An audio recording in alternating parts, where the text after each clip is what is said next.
Hi, I'm Antonio Centeno. I'm the founder of Real Men Real Style. Today, guys, I'm going to be giving you 7 essential nail grooming tools that I think every man should own.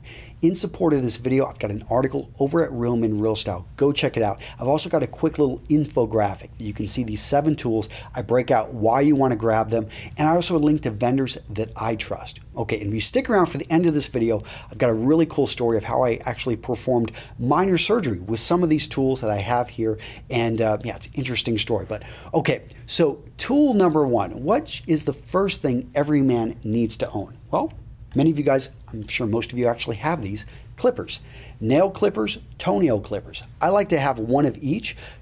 Obviously, hand nail clippers are going to be smaller, toenail clippers are going to be bigger. The reason being is we want to be able to get a little bit more leverage to be able to cut a tougher nail. Now, there are 3 types of clippers out there. You're going to see ones like this, more of the standard regular ones. You're going to see the French style, and you're also going to see the ring lock. Expect to pay a little bit more for the French style and the ring lock, and usually they're going to be of higher quality, made by more specialty manufacturers. You want to make sure, though, whenever you're purchasing something like these tools I'm going to be discussing, you try to go with the best that you can afford. I'm a big fan of a man actually investing in quality tools, getting a nice kit so he knows where they're at when he needs them, and he has the right tool for the right job.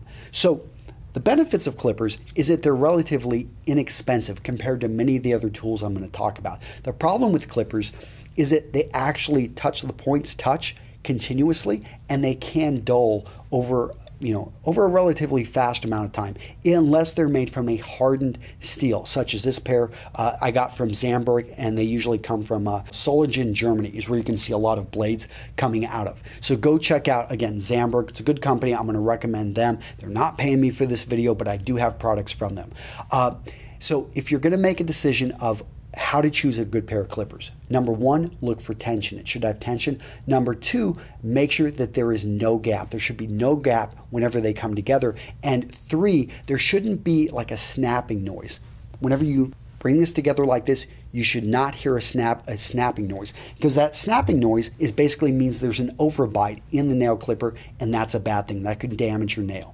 Okay, so the number 1 tool, I didn't start off with this because I know most of you guys aren't using this on your nails based off other videos I've seen and we've talked about, but nail scissors. This is the best tool. Why? They can use a more hardened steel, a better steel, and you're going to basically ensure, I mean, these can last decades if they're made from a reputable company. Again, anything coming out of Solingen, Germany is most likely going to be very high quality. You also, when you look at these scissors, you want to make sure they're lined up correctly like this. You want to look at the little screw that's in there. It should be about of a contrasting color, or it should be, there shouldn't be any scratches on it.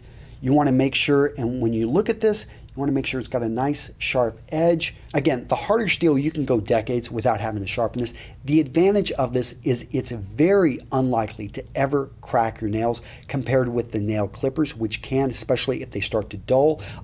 Those can also tear your nails. You're not on a good pair of scissors, you're never going to see them actually tear your nail. You also have a larger cutting surface, which is greatly appreciated. So you're going to see different types of scissors out there. You are going to see, just for your top nail, you're also going to see toenail scissors. They're going to be a little bit larger, sometimes give you a little bit more leverage for tougher toenails. And you're also going to see a variety called nizzers. Nizzers are a mix between nail scissors and what I'm about to talk about next, which is tool number 3, nail nippers. Now, if you see someone using nail nippers, this is pretty much for professionals. You can hurt yourself with, I mean, these are almost, they look like wire cutters.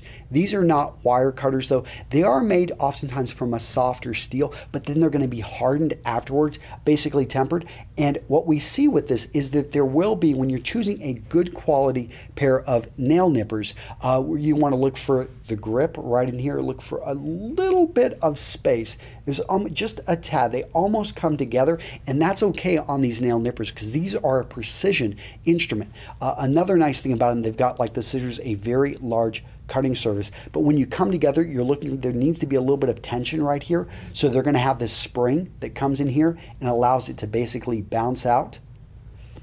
Also, we want to look at the joint. So there's 2 types of joints out there you're going to see on something like nail nippers. You're going to see a lap versus a box joint.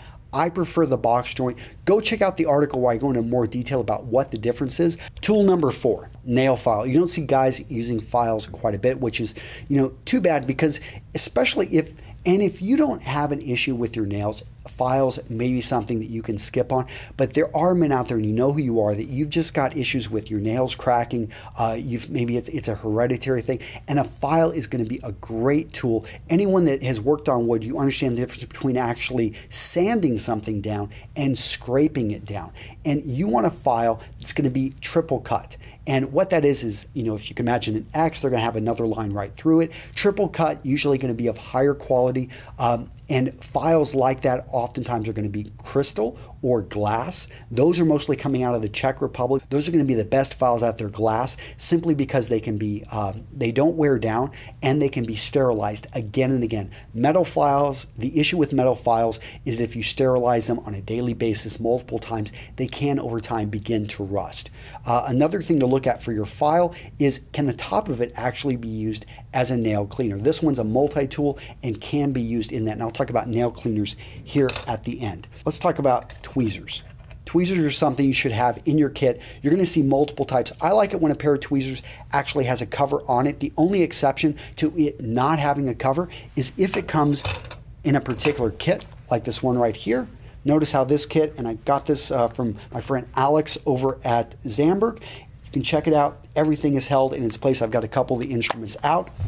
But the thing with tweezers is they can be damaged easily. All of these instruments I've talked about can be damaged easily. So that's why if you're going to buy something nice, buy of high quality, make sure you get a protective kit, or if you buy them piecemeal, you make sure that they've got little covers. And different types of tweezers out there, these are going to be needle nose.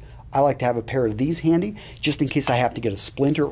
You also have angled edges tweezers, and you're going to have rounded edge tweezers. And there are some other specialty tweezers, but those are the 3 I think a man should have in his kit. So we've talked about that. Let's go on to cuticle scissors. These are going to be different than nail scissors. They're going to be more petite, more narrow.